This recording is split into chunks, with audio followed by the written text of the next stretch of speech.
1, 2, 3, 4. Looking back, what has changed? Looking back, are we the same? Combat boys as lead. All right, well, welcome to the Starlight Chronicles podcast.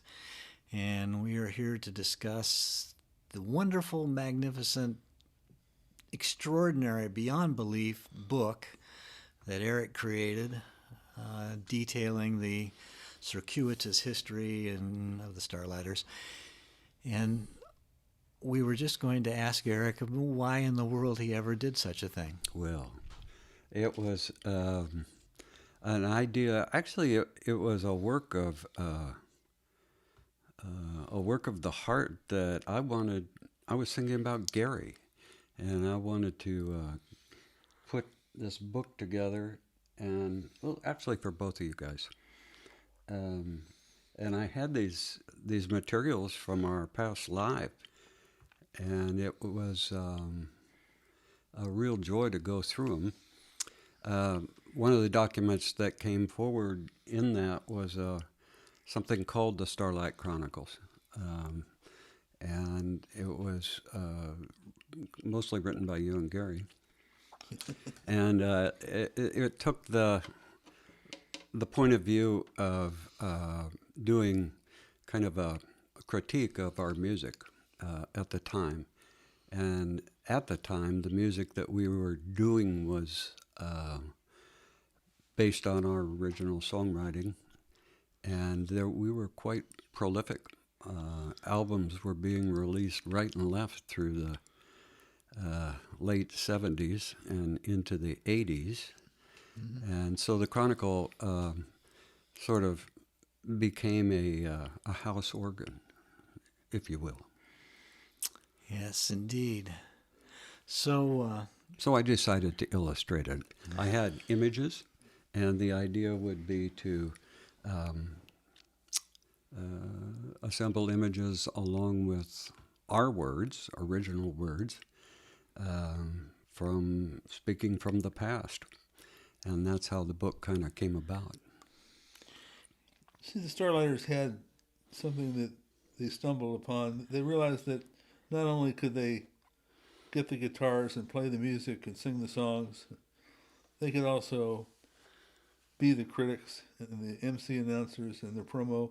We just took a lot of the duties that other people used to do and made it sort of one thing. Well, let's play this song. Is this song any good? Well, what do we think about it? We think it's pretty good. So, we based, as time went on, we got into a closed system where pretty much we controlled our own destiny. How good was that song you just wrote? It was really good. Yeah.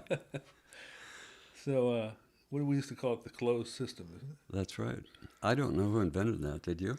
That's a term used more in statistics and logic, stuff like that. Closed system means that no input comes from the outside.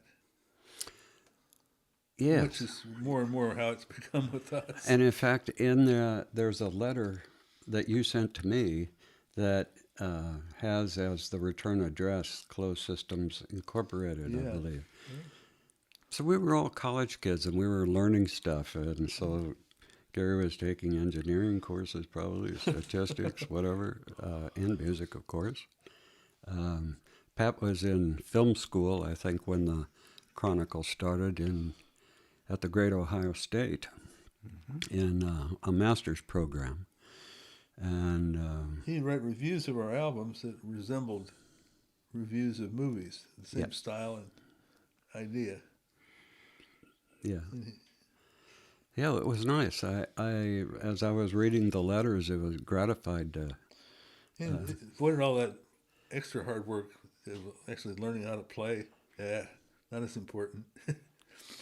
We were able to cut a lot of corners that way. Another big part of it was technology, recording technology that you could do in the home. And that really, I think, triggered the songwriting.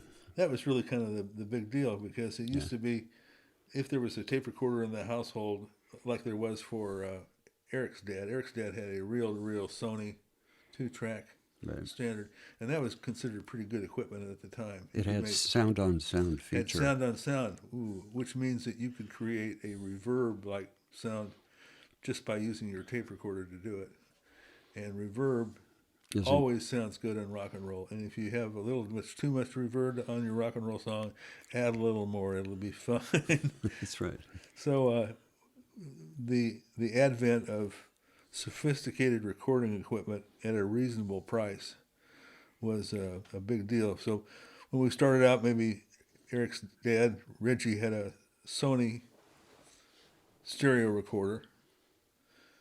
We used to plug our guitars directly into it and play it and just absolutely pin the needles and get an outrageous fuzz tone sound out of it. Okay, Pat, you had a 2-tracker too, didn't you? Mm-hmm. Yeah, I did. Yeah. But you were the one who got the first 4-track, if I My recall. brother had a TIAC 4-track, and that was the beginning of the end of playing live. Suddenly we were able to put down lots of tracks, and we didn't have to play them all at the same time. We could do them one at a time. Right. And I got an off-brand called the Decoder. I wonder what happened to them. It was a German company that put out a recorder. But we all were, by 1975, we were all in the recording business. We all had little recording shrines in our basements, and we were actually a little ahead of our time on that. Well, the Starlighters transitioned from a live band. We were a playing out band. And that kind of was keyed off of Pat's piano. Yeah. Yeah, that was so. So if you think about it, I mean, we started as a live band in 1973, and now it's 2023 as we sit, and we got 50 years of doing this, and this was mostly, writing songs, recording them, sharing them amongst ourselves. This circle grew a little beyond the three of us as time went on, but I think that's kind of the remarkable thing about the Starlight Chronicles, is it represents a long period of doing this. That it's pretty unique, I think. I don't know that anyone else in the world has done this. Sat around and created songs, recorded them, and kept it going for 50 years. I mean, most bands break up. That's right. Right. The Beatles haven't even done that. Right. So, So what were the patterns that a rock band would follow? Is in the early days, that is early days for us, the Starlighters, the early 60s, 63, 64, 65, the expectation for bands, American bands or English bands, is that they'd have a lifespan of 2 years, 3 years. They'd have a few hit records, and then they were really expected to move on to real jobs and, life beyond rock and roll. That's the way it was. It was sort of like you're lucky to get in and get your hits and get your money and then go get a job somewhere that you like. By the time the 70s had rolled in, people have found ways to extend it into all kinds of different things. It wasn't just 2 years of music. It was part of sort of a marketing and communication revolution that was going on. I don't know I'm losing my train of thought, but the point was it used to be simple and it became complex. And that we were right at the time when that was going on. Musicians used to be musicians, but suddenly they became gurus. Electrical engineers used to be boring guys with white coats, but then they were the guys that later on designed the studios and came up with the really cool effects and were the real wizards of the whole thing, making sounds out of, scratching at our instruments and producing all these great sounds. Anyhow, we were in an interesting period of time, and we decided we were going to do it ourselves and do it our own way, and that set up everything that happened after that. So before the Starlighters, we were, our generation was lucky to have live music as part of its Culture. culture. Yeah. And We still had sock hops and 45 record players and DJs. That used to be, the dances used to have people spinning records. right.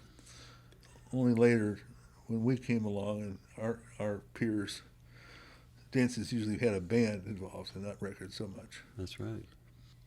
That was so exciting to see live bands when we were like in grade school or junior high school. Yeah, especially the good ones. Yeah. Just Yeah. amazing how cool it was. It just was. Yep. And I guess that was really all about imitating what we saw on Ed Sullivan. Yeah. Yeah, the Beatles played on Ed Sullivan, when we were in 6th grade? I think. February '64.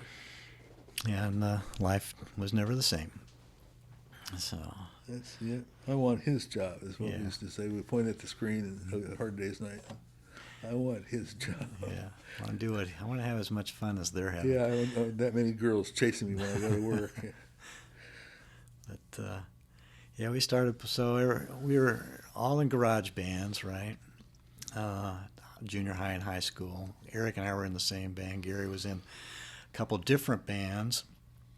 The bands Gary was in he was with older guys, and they were more established than we were.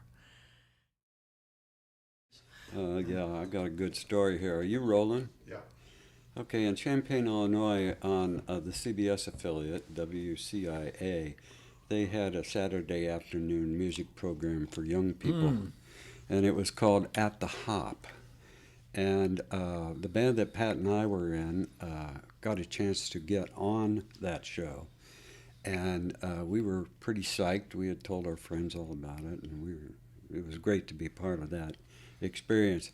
We got set up, ready to play, and we were introduced not as the trendsetters, but as the friend-getters. What? No more title have I ever heard. Well, we were Pat McBride and the Friend We Getters. were a friendly band and open to. Yeah. I So that Tom Hanks movie kind of struck a bell. yeah, the Wonders and the Oneaters. That's Yeah. right. Yeah. I loved that movie. Mm. But, Gary, did you ever play on the hop? I don't think I did. I don't bet you remember. did. You think I played on the hop? I'll I'm bet guessing. the Sensations Yeah, must maybe. have played. Maybe we did. Fat Daddy 5 might not have played because I think, that's, I mean, the name's politically incorrect. I'm not sure the television station would let you Well, on. It wasn't at the time, though. We probably would have had a few legal problems too, because there weren't 5 of us. There was about 7. Well- It couldn't be the Fat Daddy 5 if you got 7 people on it. Yeah. And the one that really hurt the worst is that Fat Daddy quit the band, and we had a different lead singer who was not Fat Daddy. So I bet you stayed on as the FD5. yeah, I don't. Yeah, I don't know what we were, but we were. And that later became Eddie and the Sensations. Oh, that band morphed into. Yeah. Got it. So Yeah. instead of naming them after Tom Brewer, they became named after Eddie. So I'm not. Were you a lead player in Fat Daddy 5? I was the lead player in the Fat Daddy 5. Yeah, I was the lead guitarist. And then how? But we had. There's a lot to this band now. We had Perry Hamilton, harmonica and vocals. Yeah, He sure. was a talented fellow. I Yeah. liked him. Yeah, There's one guy up on the front microphone. The other one was Fat Daddy, yeah.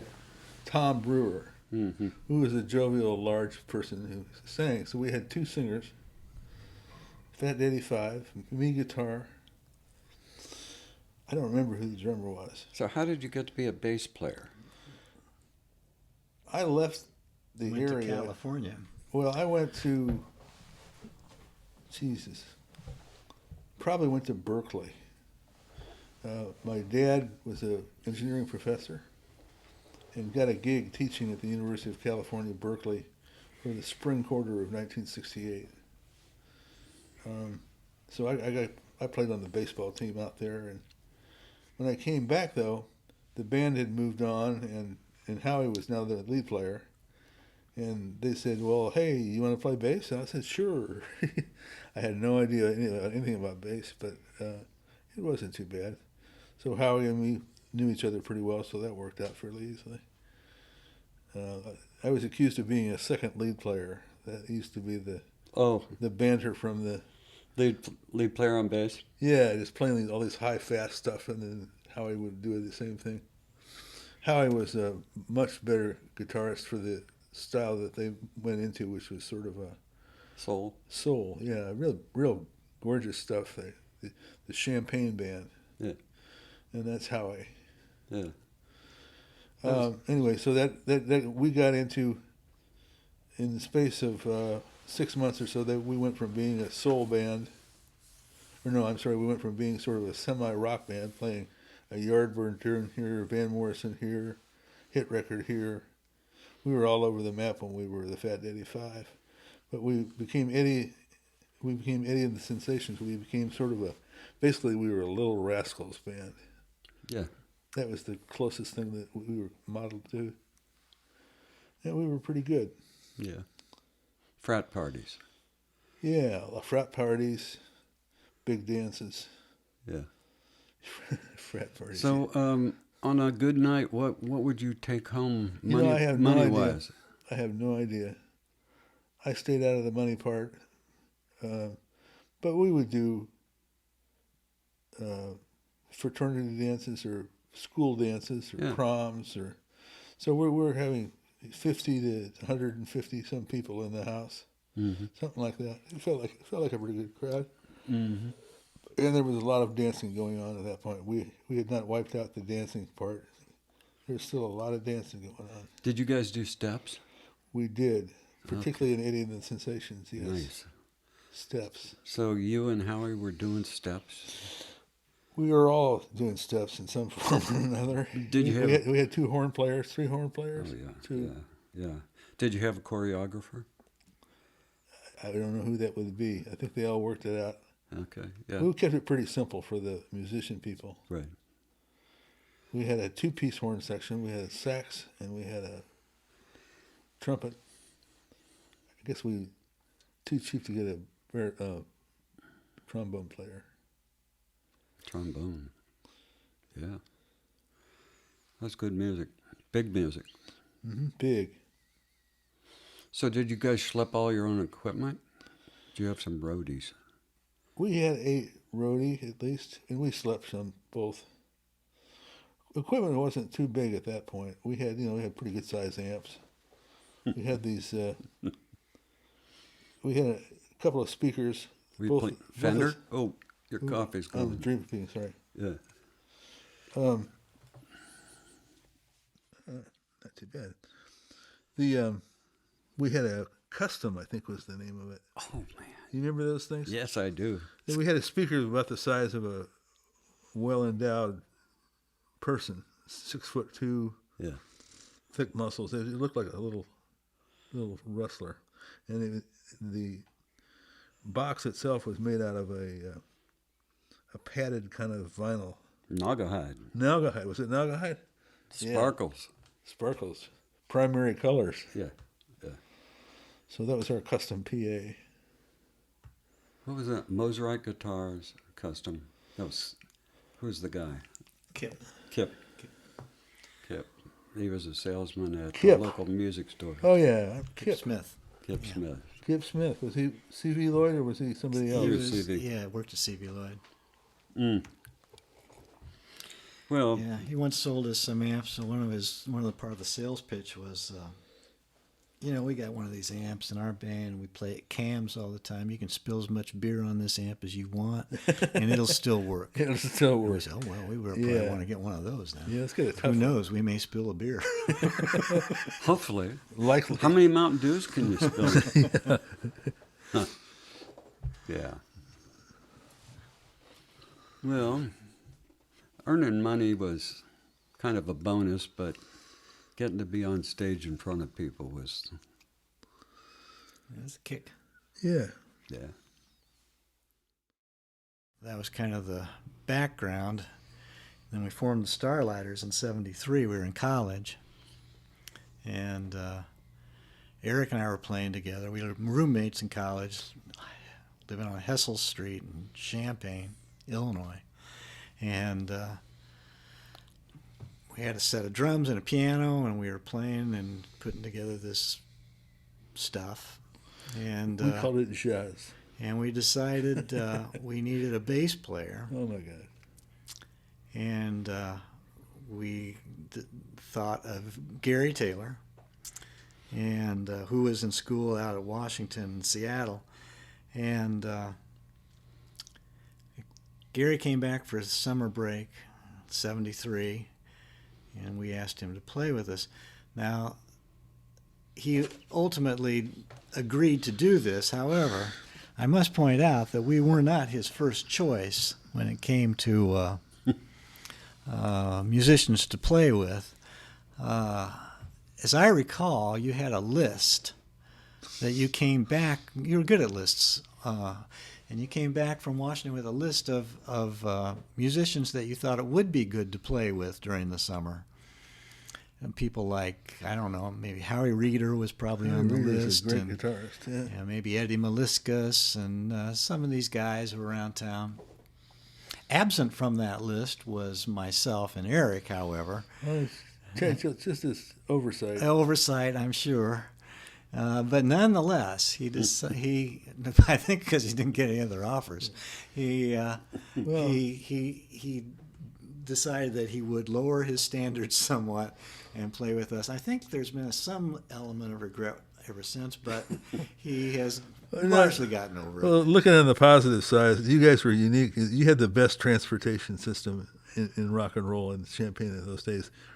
They bought a bus. They didn't rent a bus or they didn't lease a bus. They bought a Bluebird bus. Correct? Was it a Bluebird? It was a Bluebird, as Old I school. recall. And with it came a driver, which was Eric's father. So this gave that band a lot of legs, a lot of ability to play gigs all over the place, and that was a real plus. Well, yeah, that was our band in junior high school, the Trendsetters. That did set us apart somewhat from other bands. We had our own bus. You had your own bus driver. We couldn't drive when we bought the bus. We weren't old enough to drive. We didn't know how to double clutch. Yeah, I don't think we ever did. But Reggie, Eric's dad, took us down to Tolono. Was it Tolono? Yes.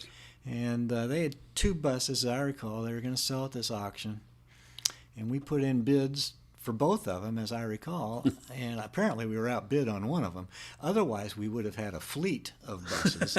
But somebody outbid us on one of them. But we got the other one, and we brought it home, and we sanded it down under Reggie's supervision. Right. And painted it blue and took out the seats, and we banned that thing. We were ready to go on tour. In fact, we were going to go on tour, but then the band broke up. Oh, well, shucks. I never knew about the list that Gary was in '73. When do you still have that list? You know what?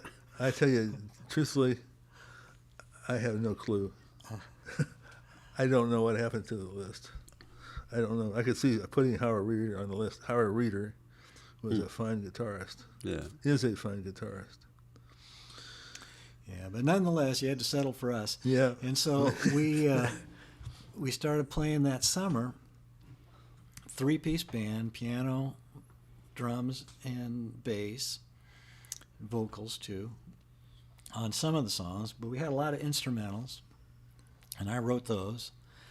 And it was a bizarre band, I believe. We played some form of what we thought was jazz. Yeah, so I wanted to be a jazz piano player. I still do.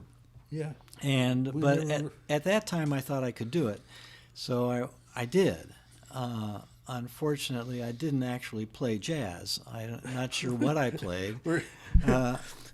We came up with these songs, but I mean... We were imitating jazz. That was... Yeah, I don't even think it was a close imitation, to be quite honest with you. It was jazz because we said it was. Yeah, that's true.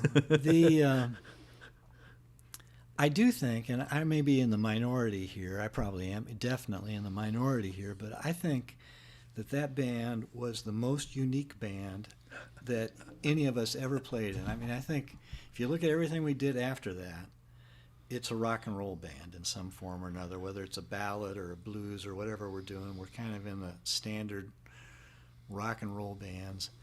That band, the Starlighters, three-piece band originally, what we played was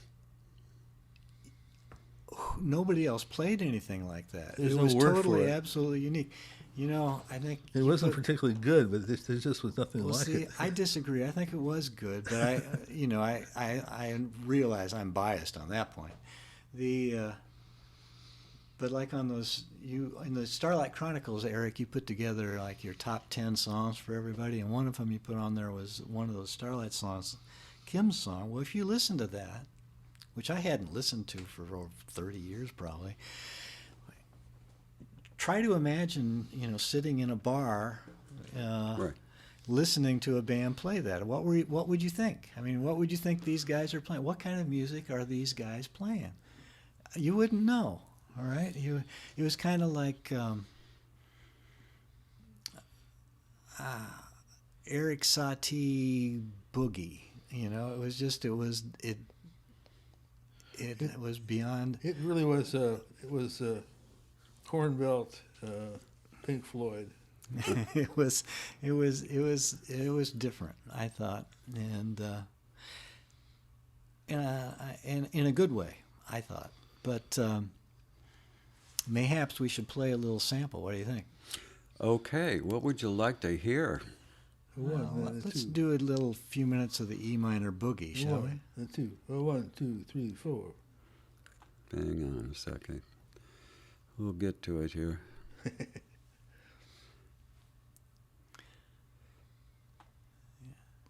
The E minor boogie is actually one of the more straightforward songs. Right. Some of the others were very avant-garde. All right, this is a little murky, guys. Or there's this one. No, Hey, that was a forbidden song. We aren't supposed to mention that I one. paid you to not play that. No. Excuse me. Jesus Christ. Gary, I want to mention I had nothing to do with that. I deny all. No. All right, It won't stop. It keeps getting worse, Gary. stop it. All right. Just stop it. All right. So, E minor boogie. This was recorded live on Country Lane in Champaign, Illinois. Or we were still playing then, weren't we? Mm-hmm. I think it was about that we were about ready to go back to school, probably. One thing I will mention about this recording is we recorded it on a single track, like Wollensack recorder, with the mechanism was slipping. It was going out, so it changes speed during the recording. We did not actually do that.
So there, yeah.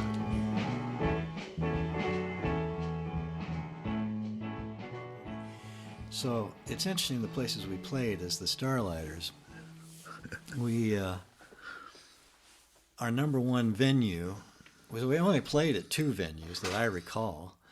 One was the NCO Club in Rantoul, Non-Commissioned Officers Club on the Chanute Air Force Base. That's right, United States Air Force. Yeah, and we played there. They had big crowds at that club. They had big crowds if nobody played. They had cheap drinks at that club. And then the other place was a bar on Route 45 in between Rantoul and Champaign, Illinois, that was called the Art Gallery. And it was called the Art Gallery because, in addition to being a bar, they had art on the walls, and you could buy it. You could buy the art. You come in, have a drink, watch us or somebody else, and then purchase some art if you want. I mean, it's just a bizarre place. So our bizarre music, fit right in. Yeah. And so we were talking about names a little bit earlier. Starlight or being spelled different ways, and I don't know how we started off spelling it, but my recollection is we decided to go out after we'd been practicing a little bit as the band. We wanted to get some gigs, and so we enlisted Dave White as our manager. We all climbed in the car, and we headed off to go stop at a couple places and get a gig. And I don't remember how many places we stopped. We were driving up Route 45, and we saw the Art Gallery, and we pulled in, and Dave White went in. But I think before that, we had to come up with a name. We didn't have a name. And, it seems to me it was one of these deals where it's kind of like, we're looking out the window, and there's the stars, and somebody said, how about Starlighters? And it's good enough. And so Dave White goes in and he says, I got this band called the Starlighters. They'd be perfect for your club. You really ought to hire them. And the guy said, okay, can they come in, next Saturday or whatever? And we started that,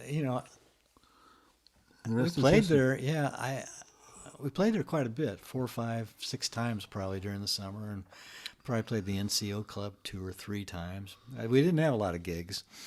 But they were interesting. We've broken the harness anyway, running free. But after that recording that we made in my living room, that was right before we all went back to where we had come, from whence we had come. So Gary went back to Washington, back to school at the University of Washington in Seattle. I got married shortly thereafter, and Eric and I, who had been roommates that year, Eric then was on his own, and we had left Hessel. We were living on First Street, right? During the summer, we lived on First Street, yeah. So that was the summer. Yeah, we had the Greek landlord. Yes, yeah. Ted Giannopoulos. Yeah, that's the name. Where you came up with his name a couple days ago. It was sort of a upstairs apartment. Yeah. It used to be, what was it? What did we partied on? Was it the fire escape? Yeah. Yeah, I think so. But anyway, so we separated, and so the live band era ended. It just didn't last very long. And then we entered into this new era, which I think became kind of this remarkable thing the Starlight Chronicles talks about, which is us writing songs and recording them, and the closed system. And through the closed system. And so the 70s is really marked by early 70s. We did a few recording sessions together, but we did a number of recording sessions just individually. We'd make a little album, which would be a 1/4-inch tape on a reel, which we'd send out to each other, and make little artwork to be the cover, and we'd listen to it, and we'd say, "Hey, gosh, those are some good songs," and it was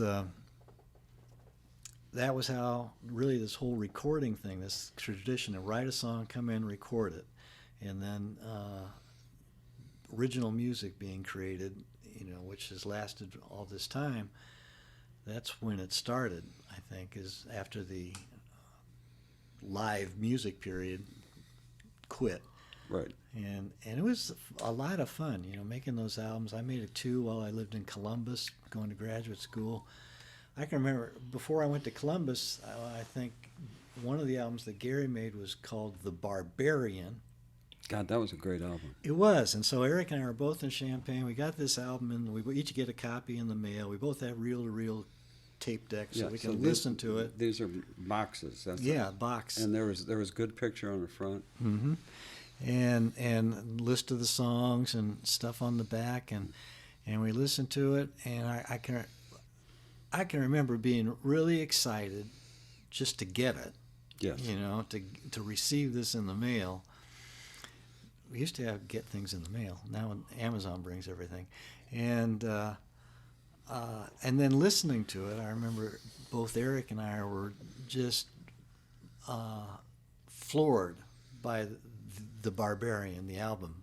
It just had such great music on it. We thought Gary is some sort of genius, and we really loved it. But that kind of thing happened frequently. We get stuff from.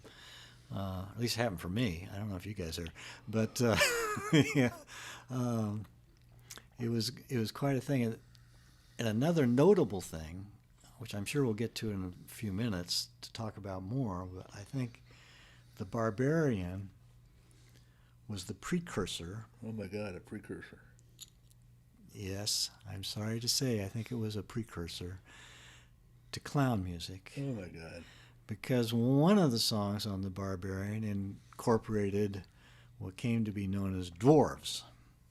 Am I correct? Yes. Yeah, he admits it.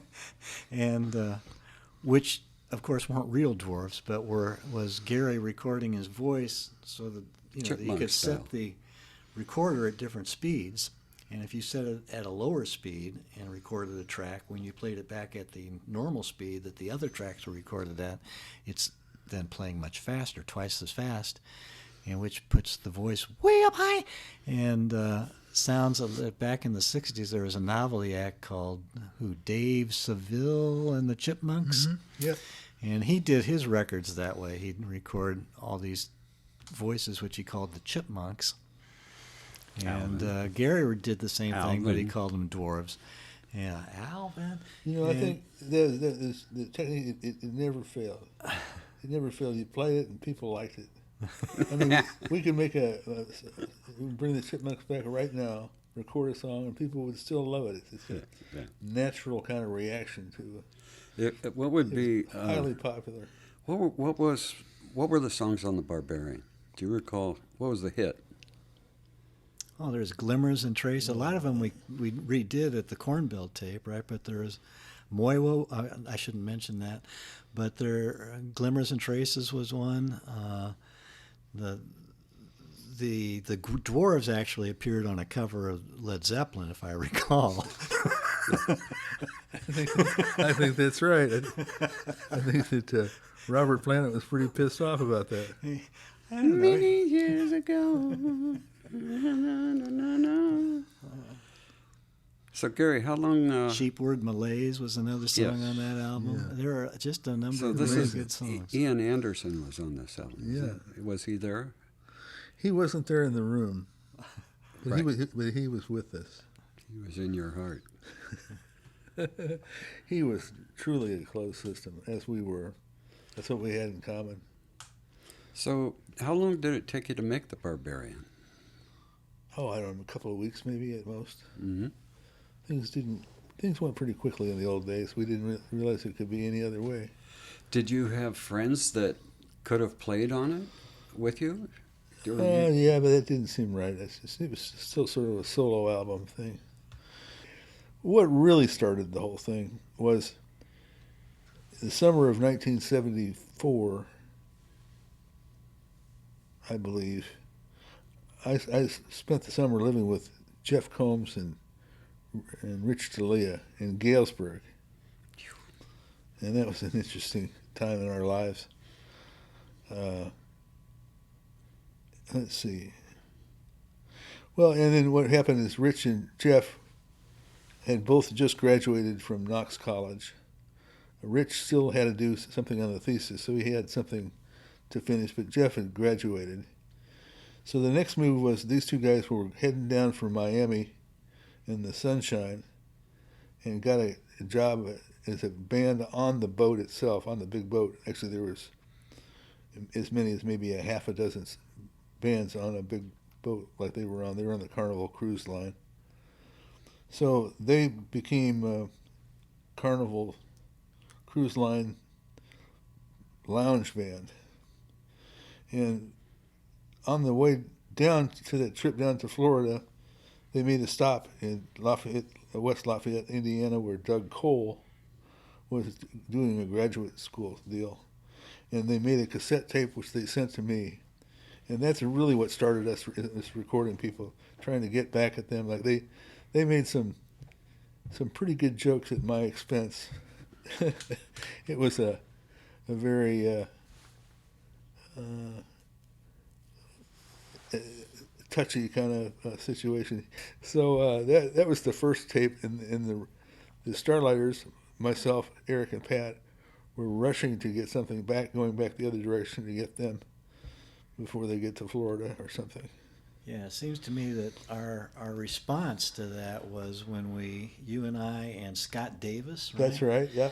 Came over to Indianapolis yeah. that summer, and Eric was living with Reg, if I am correct. And we recorded. We went out and drank enormous amounts of alcohol. Bar hopping to the max. Yeah. And Was it Jackie's? Yeah, we went to Jackie's Started Piano at Jackie's, Bar. Yeah. And ended up late at night at Reggie's house down in the basement, and we recorded some songs. We recorded 4 in the morning, and I've got to get going. Air song of Eric's, and we recorded a Gary song. We recorded one of mine, and then I think we recorded a rebuttal to one of Jeff's songs. Probably. We shouldn't talk about that one, and but that was kind of Jeff's that's how it all Dog's started. Log kind of sparked us to do that recording. Now we did most of those early recordings, and then I think we simultaneously your brother Glenn was putting together a recording studio somewhat more professionally, and then we got somewhere mid-70s. I don't remember when. Anybody? We went over there. 75, I think. Yeah, and we did what we called the Corn Belt tape, which was recorded a little more professionally than our typical basement. Us in the bedroom with the reel to reel. We had some good material for that. Corn Belt tape. Yeah. Yeah. Yeah. Shall we do one? Shall we play a tune? Yeah, we could play a couple of them. So I don't know if I need to play a couple. Which one would you pick? Well, there was one that you wrote called "Lonely Young Men."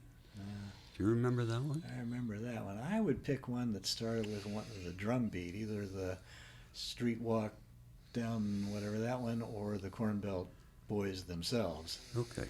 I like that big drum sound, which, by the way, the Street Walk drum part I play. You were on? I was the drummer. Yeah. Were you the drummer? Yeah. Wow. That was great. So we'll play you something from the Corn Belt tape. Yeah. Let's listen to a little something. You want to? Okay. How about? I've got something here. I'll play it right now. Here we go. Oh, no. Stop it. What?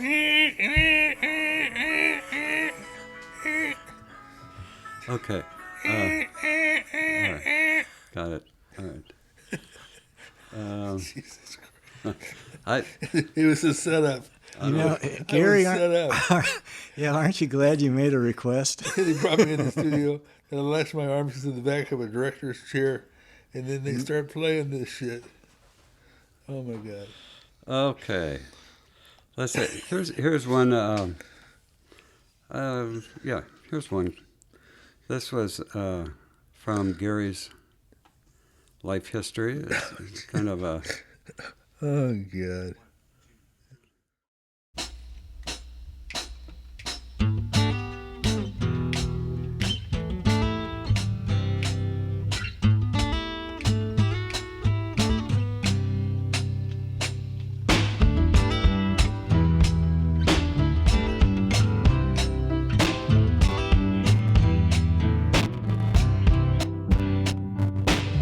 There's a perfect match for every man and woman, a special simpatico for only two.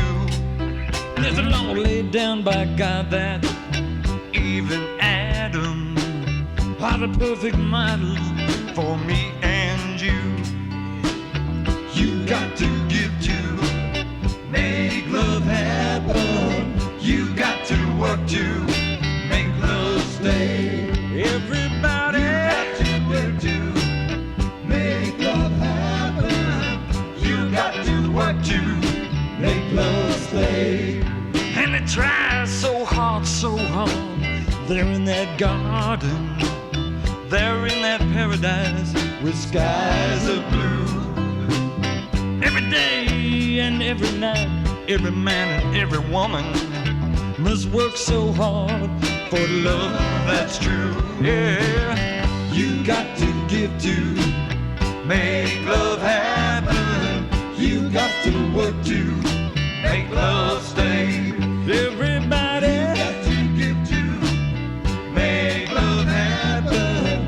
You got to work to make love stay. All right. All right. Whoa, whoa, yeah. Whoa, yeah. Even Adam had the hands full. The step from that garden was all it took. Now it's hurt, pain, and indifference.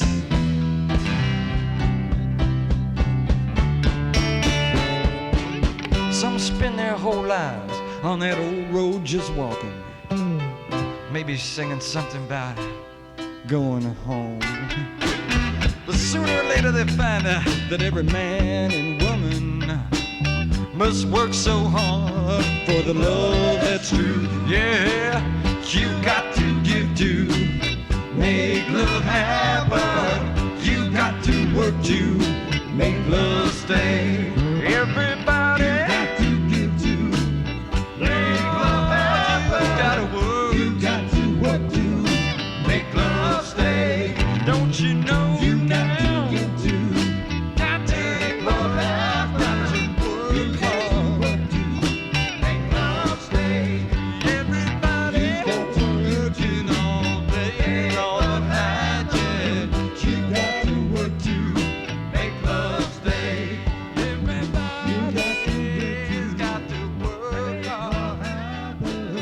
You got to work to make love stay. So, we've heard some songs from the Corn Belt. Do we need to say anything more about Corn Belt? It's a great title cut, I thought. Yeah. The We were writing songs about our own life. Are we still rolling, Ted? Yeah, Oh, okay. we are. Well- I would just make an adjustment. Yeah. one of the things about the Corn Belt tape is, as it says in the actual Corn Belt Boys song, we was leaving home. So, everybody was taken off. We'd finished college mostly at Yes. that point. Yeah. And I was going to Columbus. And Eric, did you move to Indianapolis or Philadelphia, or where'd you go? I probably went to Indianapolis and then out to Philadelphia in '76. Uh-huh. In May. I stopped by on the way out there, and you and I recorded a song, an album called Wood Strings and Soul. Yeah, that was a good one too, I thought. But so anyway, that we were kind of dispersing, as all of the verses in that song describe, and but we kept up the tradition of making these tapes, like you said, the Wood Strings and Soul. You came by.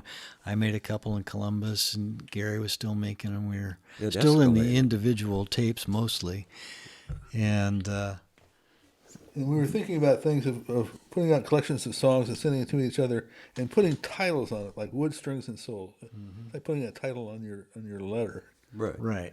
Yeah. Yes, sir. Yes, sir. At some point, after I finished school in Columbus, I moved to Indianapolis, where Eric is already here, and then Gary shows up a little bit later. So we're all three here for a while, period of time. I record some stuff in the basement of my place I rented on Central Avenue, and in fact, we did some construction. We built a drum booth. Built a drum booth. That was one of our major accomplishments. It's probably still there. And I don't know what they do with it, though. What do you do with the drum booth? And then, I mean, soon. When do you make it to Queensway? I think in Queensway we actually 1980s something. I think we add in Richie. Yeah. Would be my thinking is Richie kind of appears in the scene at Queensway. That's the first time I remember him anyway. Yeah, he came with Jeff, and they would have come from. Jeff was living in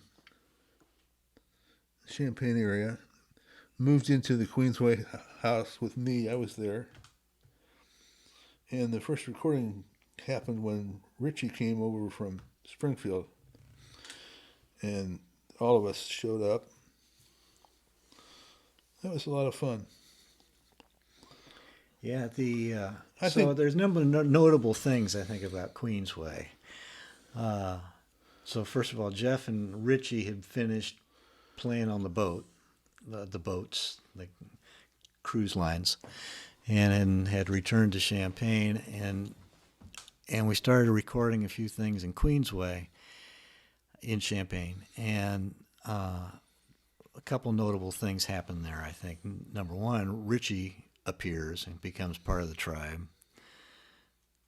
Number two, clown music emerges full-blown in all its splendor via a couple of songs, and most notably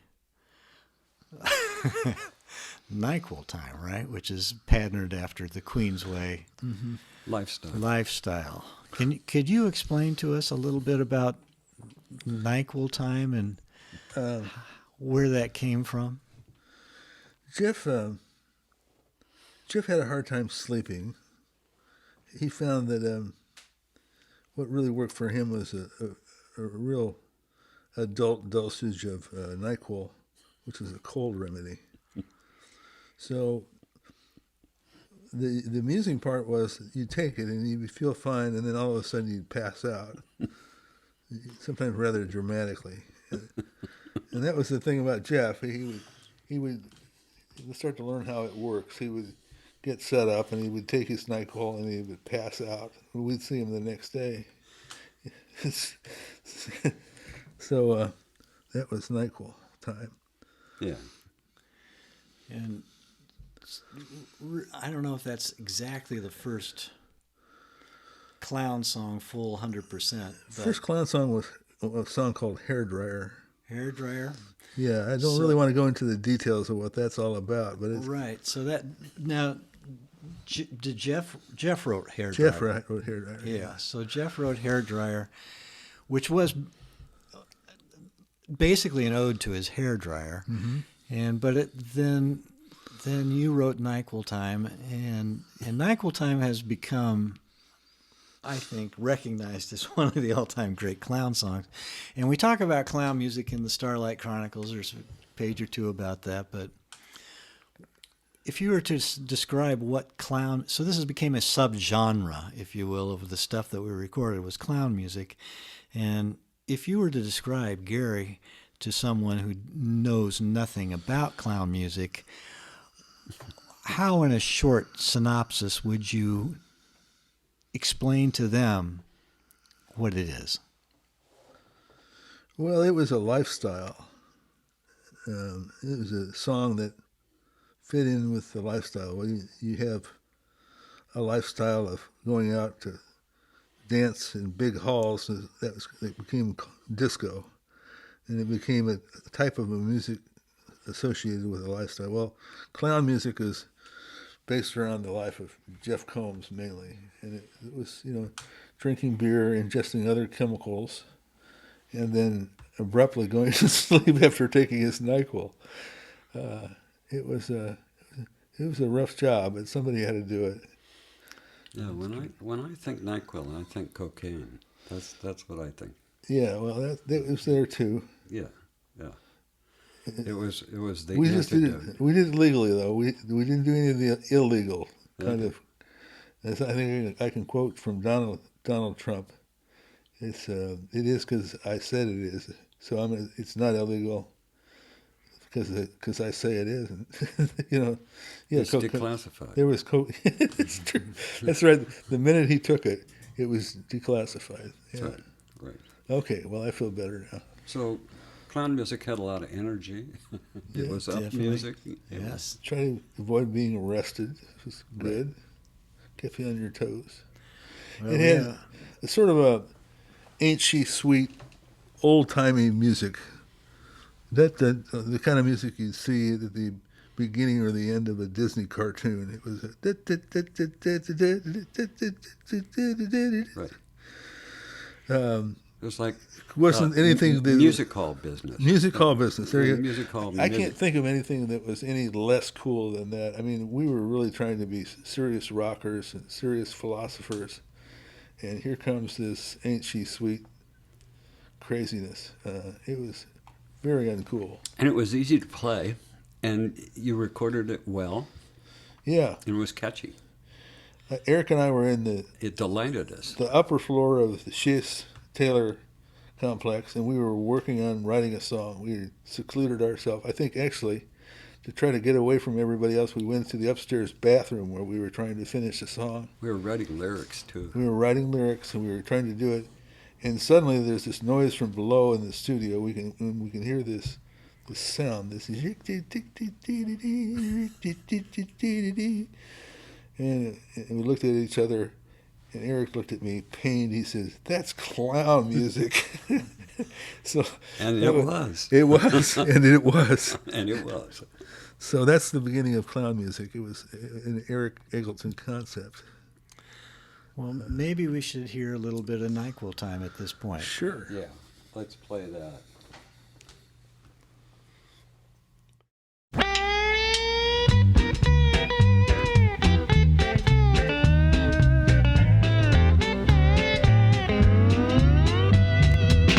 I got up early just to watch the evening news. Then I went out looking for two girls I could abuse. But I had no luck, and since I gave my hair dry to the band, I've been getting pretty raw, doing it by hand. And now it's Nyquill time again, and it will bring the end to everything I've said and done today. Tonight maybe I'll go out, close another bar, or maybe I'll just take a lute and borrow someone's car. The options are manifold, but I just can't decide. So I think I'll blow it off and take that slow green ride. And now it's Nyquill time again, and it will bring an end to everything I've said and done today. Oh yeah, it's Nyquill time again, and it will bring an end to everything I've said and done today. Get up, get down and clown around. Get up, get down and clown around. Get up, get down and clown around.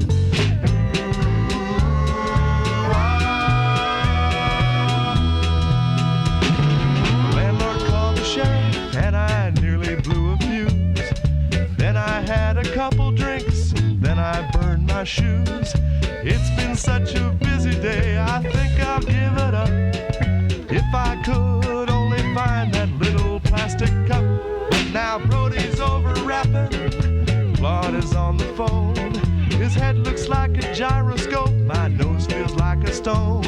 And we have consumed everything in sight, but it hasn't been enough. So I think I'll end the night with a shot of that green stuff. And now it's Nyquill time again, and it will bring an end to everything I've said and done today.